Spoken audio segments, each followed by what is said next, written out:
শুভ অপরাহ্ন, সুপ্রিয় সুহৃদ। আপনার নাম? আমার তোফায়েল আহমেদ। তোফায়েল আহমেদ চৌধুরী। আপনি আজকে আমি তো মানুষের ইচ্ছে ও স্বপ্ন পূরণ করি, প্রতি 10 জনে অন্তত 4-5 জনেরটা পূরণ করবো, এই ধরনের আমার একটা লক্ষ্য আছে। তো আপনার ইচ্ছের স্বপ্ন আমি আজকে জানবো, তার আগে একটু আপনার সম্পর্কে জানি। আপনি কী ধরনের প্রফেশনের সঙ্গে জড়িত ছিলেন বা আছেন? আমি প্রথম ঢাকায় আসি 2007-এ, 6 7 ইকোনমিক্সে মাস্টার্স কমপ্লিট করার পর আমি ব্র্যাক ব্যাংকে রিটেল ব্যাঙ্কিংয়ে ঢুকি। অর্থাৎ সেটা বুঝি না যে এই ব্যাংক এই প্রফেশনটা আমাদের ঠিক না, এটা মার্কেটিং বলে।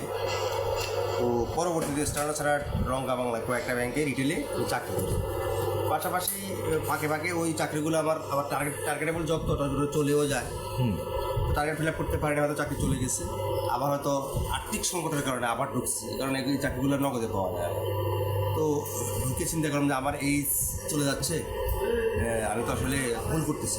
তো এক পর্যায়ে চাকরি ছেড়ে কিছু পড়াশোনা করলাম, বিশেষ দিলাম, সরকারি চাকরির জন্য ট্রাই করলাম, সেটা আর হলো না। তো লাস্ট আমি ছিলাম একটা রিয়েল এস্টেট কোম্পানিতে, প্রবাসী পল্লী গ্রুপ। সেটাও টার্গেটেবল জব। সেটা প্রবাসী পল্লী মানে মোহিত, এটার মালিক মহিদুর রহমান। মহিদুর রহমান, ঠিক আছে।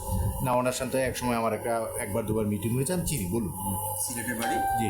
সেখান থেকে আমি রিজন দিতে পারি। স্টিলও আমি এখন আনএমপ্লয়েড, কিছু করছি না, চেষ্টা করতেছি কোথাও থাকার জন্য। প্রবাসী পল্লী এখন কত বিঘা নিয়ে কাজ করছে? 700 বিঘা না 800 বিঘা?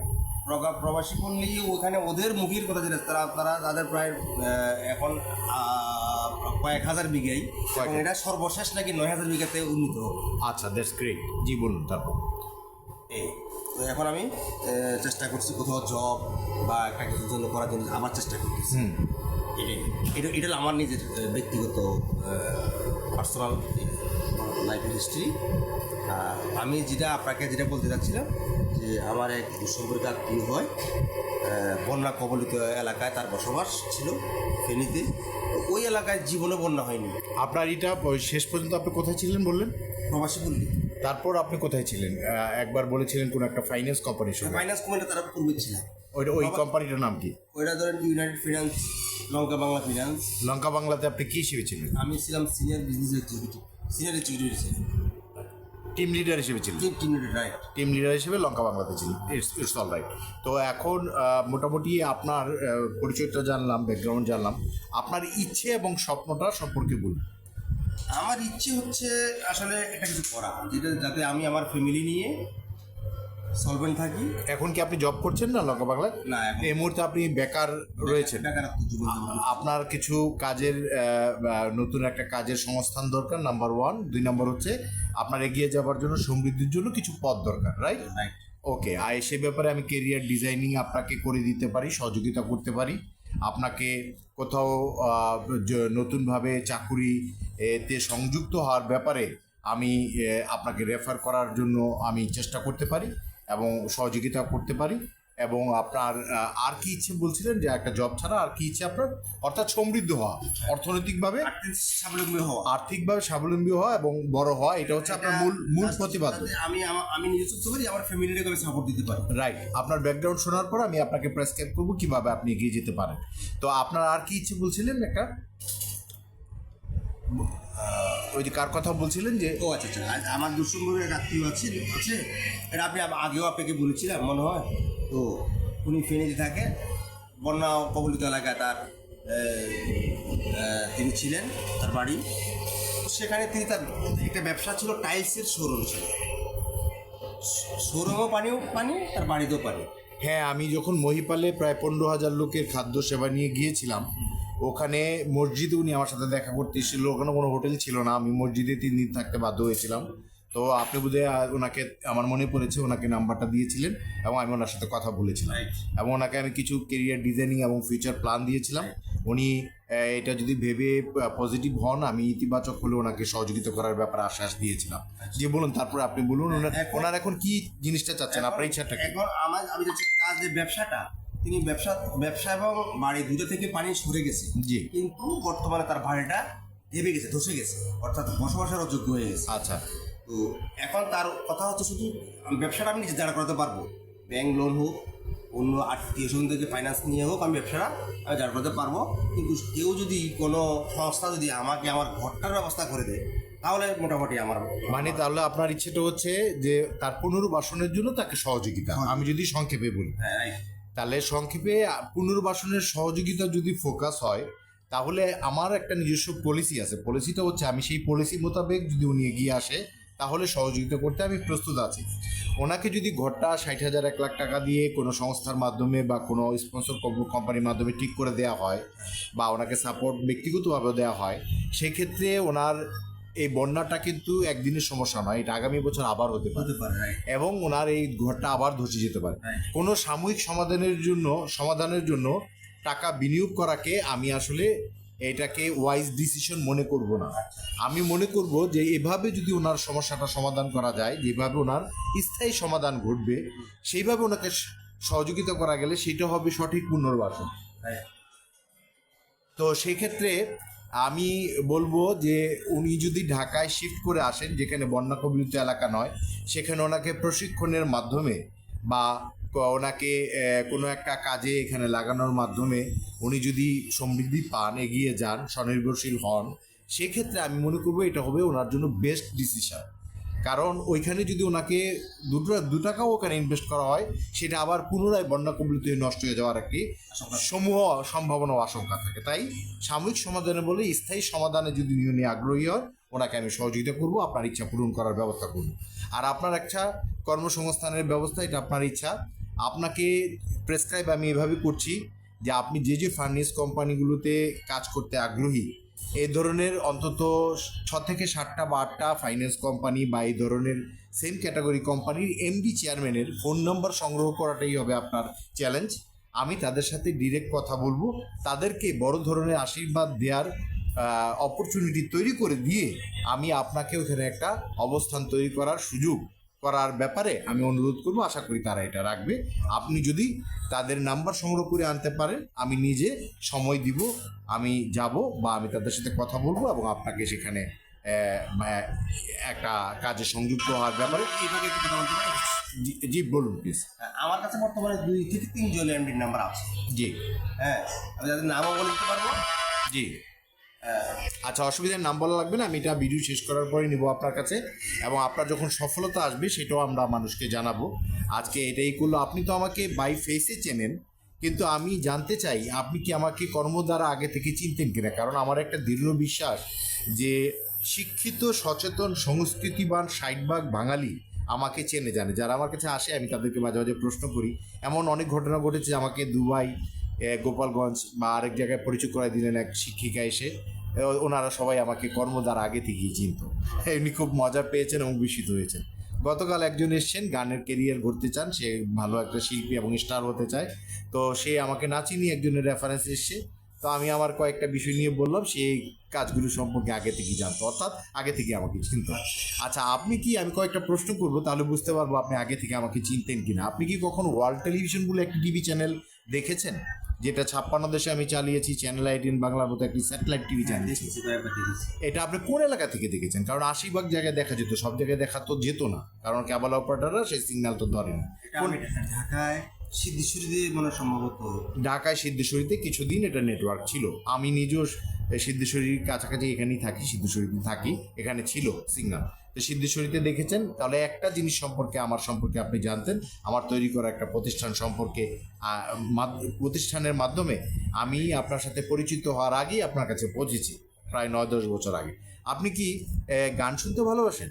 হ্যাঁ, আপনি কি মাইলসের পথিক গানটি শুনেছেন? পথিক জানে পথের মানে, বটবৃক্ষ কি, এরকম কোনো গান শুনেছেন?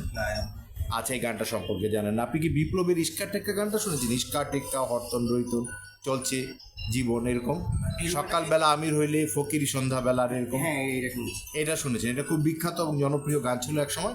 এটা আমার লেখা, এই গানের গীতিকার আমি। তার মানে আপনি আগে থেকে আমাকে চ্যানেলের মাধ্যমে চিনতেন এবং আমার এই গানটির মাধ্যমে চিনতেন। আপনি কি 13 জন তারকা শিল্পী নিয়ে কোনো দেশের গান টেলিভিশনে কখনো দেখেছেন? যে এরকম গানের কথাটা শুধু পৃথিবীর বুকে একটি ছোট মানচিত্র নয়, ভূগোলকের শরীর জুড়ে যেন 13 কোটি কোমল হৃদয়, বাংলাদেশ বাংলাদেশ তোমার আমার পরিচয়।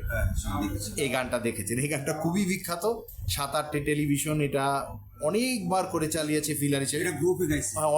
অনেকজন শিল্পী এখানে কাজ ছিল, আমার লেখা, সুর করা, নির্দেশনা দেওয়া, প্রযোজনা করা এবং পরিকল্পনা করা। আমি প্রতিটি গানে 7-8টি ভূমিকায় কাজ করি, এখানে 4-5টি ভূমিকায় কাজ করেছিলাম। প্রায় 3-4টে টিভি স্টেশন উদ্বোধন হয়েছে গানটি দিয়ে। এবং অনেকে মজার ব্যাপার হচ্ছে, এবং আমার জন্য এটা একটা গৌরবের ব্যাপার, আনন্দের ব্যাপার, অনেকে সোশ্যাল মিডিয়াতে এই গানটিকে জাতীয় সঙ্গীত, নতুন জাতীয় সঙ্গীত হিসেবে করার জন্য তারা প্রস্তাব করেছে। তো এই গানটি যেহেতু আপনি জানেন এই সম্পর্কে, তাহলে আপনি আমাকে এটার মাধ্যমে আগে থেকে চিনতেন। আপনি কি ভাড়ার টাকায় ফ্ল্যাটের মালিক এরকম কোনো আইডিয়া বা এরকম কোনো বক্তব্য কখনো শুনেছেন? জি, ভাড়ার টাকায় ফ্ল্যাটের মালিক, মানুষ 23-24 বছর ভাড়া দিতে দিতে ফ্ল্যাটটির মালিক হয়ে যাবে, এরকম কোনো লাইন আপনি শুনেছেন? ভাড়ার টাকায় ফ্ল্যাটের মালিক।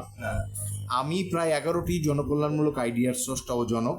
আমার কয়েকটি আইডিয়া বাস্তবায়ন হয়েছে। তো এই আইডিয়াটিও একটি আইডিয়া যেটা অনেকেই জানে, আপনি হয়তো এটা খেয়াল করেননি। ফাইন্যান্স, অ্যাজ এ ফাইন্যান্সম্যান বা একটা ফাইন্যান্সিয়াল সেক্টরের লোক হিসেবে হয়তো আপনার এটা জানা কথা ছিল। আমার মনে হয় যেটা হয়তো জানাটা স্বাভাবিক ছিল। যাই হোক, আপনি এটা জানতে পারেন। আপনি কি পৃথিবীতে এমন কোনো রেস্টুরেন্টের কথা শুনেছেন যে ওখানে খেতে গেলে আলাদিনের প্রদীপের মতো ইচ্ছে পূরণ হতো মানুষের? যা ইচ্ছে তাকে দিব।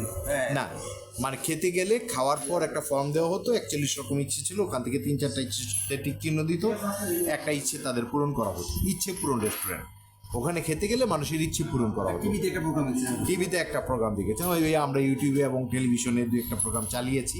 হয়তো আপনি এটার মাধ্যমে কিছুটা জেনেছেন, অতটা হয়তো কি বল না, বা কখনো এটার কাস্টমার হিসেবে আপনি ওখানে বাড্ডা লিঙ্ক রোডে যাননি। আপনি কি কখনো এই রেস্টুরেন্টটা নিজে দেখেছেন? পথে বাড্ডা লিঙ্ক রোডে ছিল ইচ্ছে পূরণ রেস্টুরেন্ট, এটা খেয়াল করেননি? আচ্ছা, যাই হোক। তো মোটামুটি যাই হোক, আপনি কোনো না কোনোভাবে আমাকে আগে থেকেই চিনতেন। তো আপনার এটা কেমন লাগছে অনুভূতিটা, যে একটা মানুষকে আপনি বাই ফেসে চিনেন, কিন্তু তাকে যে আপনি কর্ম দ্বারা আগে থেকে চিনতেন, আগে থেকে আপনার কাছে পৌঁছে গেছে, এই ব্যাপারটা আপনার কেমন লেগেছে? অনুভূতিটা যেমন আপনি যে সমস্ত আপনার যে কর্মকাণ্ড আমি শুনতেছি সেগুলো হয়তো জানতাম, কেউ না কেউ কারো না কারোর মাধ্যমে হচ্ছে। এটা আব্দুল আল মাসুম, যে এই আব্দুল আল মাসুম সেটা আমি তখন জানতাম না। এই মানুষটা যে আমি, এটা আপনি জানতেন না। তো এই মানুষটা যে আমি এখন জেনে আপনার কেমন লাগে? আমি আব্দুল আল মাসুম শুনে বসে কথা বলছি, সেটা অবশ্যই আমার কাছে ভালো অনুভূতি মনে হচ্ছে। ওনাকে কাছে ফেস টু ফেস করে আমাকে। আচ্ছা, এটা আপনার কাছে একটা আনন্দের ব্যাপার মনে হচ্ছে। আচ্ছা, ঠিক আছে, আপনাকে আনন্দিত দেখতে পেরে আমার ভালো লাগছে। আপনি তো সহজেই কোটিপতি হতে পারেন। আমি কি আপনাকে আইডিয়াটি বলবো? ইয়েস। সৃষ্টিকর্তা আমার মাঝে যা যা দিয়েছে, 17 রকম সৃজনশীলের গুণাবলী, তারপরে 19 রকম মানবিক সৌন্দর্য, তারপর বিশেষ নৈপুণ্যতা, 3 কোটি টাকার মেশিন ছাড়া আমি একটা টিভি চ্যানেল চালাতে পারি, 11টি আইডিয়ার আমি স্রষ্টা, ফরেন লোন বিষয়ক আমি পৃথিবীর একমাত্র নিখুঁত পূর্ণাঙ্গ লেখার লেখক, 31,000 নাম্বার আমার মোবাইলে আছে, বৃহৎ যোগাযোগ, 11টি রাষ্ট্রের আমি 13টি কোম্পানির অ্যাডভাইজার, কনসালটেন্ট, ব্র্যান্ড অ্যাম্বাসেডার, সব কিছু মিলিয়ে আমি চ্যালেঞ্জ করেছি সমগ্র পৃথিবীকে যে যদি কারো ভিতর এত কিছু সম্মিলন একজনের ভিতরে পাওয়া যায় এবং প্রমাণ করতে পারে, তা কেউ যদি উপস্থাপন করতে পারে, তাহলে তাকে 1 কোটি টাকা পুরস্কার দিবে। সমস্ত যোগ্যতা, দক্ষতা, বিশেষ নৈপুণ্য, আইডিয়া, যোগাযোগ, অবস্থান এবং মানবিক গুণাবলী সব কিছু দ্বারা চ্যালেঞ্জ করা হয়েছে। তো আপনি তো সহজেই 1 কোটি টাকার মালিক হয়ে যেতে পারেন এরকম একজন লোককে খুঁজে বের করে। আপনি কি চেষ্টা করবেন? অবশ্যই, আমি যদি সফলতা এই পথে আসে আমার, অবশ্যই চেষ্টা করতে পারবো। আচ্ছা, ঠিক আছে, তাহলে আপনার জন্য শুধু নয়, সারা পৃথিবীর মানুষের জন্য আমি চ্যালেঞ্জটি ওপেন করে রেখেছি। যদি সব কিছুর সম্মিলনে কেউ কাউকে আমার পাশে সমস্ত গুণাবলী এবং সমস্ত কিছু দ্বারা প্রুভ করতে পারে, তাহলে 1 কোটি টাকা পুরস্কার। তাহলে আপনার এটা কেমন লাগলো এই চ্যালেঞ্জটা? আমি নিজেকে জগতের অদ্বিতীয় ব্যক্তিত্ব হিসেবে ঘোষণা করেছি, যার কোনো বিকল্প সত্তা পৃথিবীতে সৃষ্টির আদি থেকে অন্ত অবধি নেই। তা আপনি এই চ্যালেঞ্জটাকে কিভাবে দেখছেন, নেগেটিভলি না পজিটিভলি? এখন পজিটিভ দেখছি। কেন পজিটিভলি দেখছেন? এটা তো একটা অহংকারের কথা হতে পারে না যে একটা মানুষ এইভাবে বলছে? এটা অনেকে অহংকার করে বলে, আবার অনেকে নিরহংকার করেও বলতে পারে।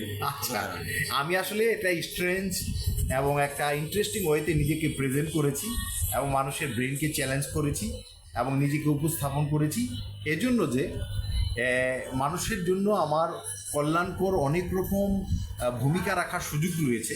তাদের মনোযোগ আকর্ষণের জন্য আমি এই কাজটা করেছি, যেন আমার পরিবাহিত কল্যাণগুলো মানুষের গ্রহণ করতে সহজ হয়। তারা যেন আমাকে চিনতে পারে, বুঝতে পারে, আমার একটি কথাকে তারা অনুসরণ করতে পারে এবং আমার অনুসারী হয়ে তারা যেন পৃথিবীর মানুষ এবং অন্যদের জন্য কল্যাণ পরিবহনে দ্রুত সক্ষম হয় এবং দ্রুত সক্রিয় হয়। এটাই ছিল আমার আসলে উদ্দেশ্য। আর তো সব কিছু মিলিয়ে আপনার সঙ্গে কথা বলে ভালো লাগলো। আপনার ইচ্ছে স্বপ্ন যে দুটো নিয়ে এসে তিনি যদি এখানে এই ঢাকায় যদি পুনর্বাসিত হতে চান, ওনাকে সমস্ত রকম সহযোগিতা দিয়ে আপনার ইচ্ছে পূরণ করা হবে। আর আপনার স্বপ্ন যেটা আপনার একটা কাজের সংযুক্তি, সে ব্যাপারে আমি সরাসরি চেষ্টা করবো এবং কথা বলবো। জি, ধন্যবাদ। Thank you.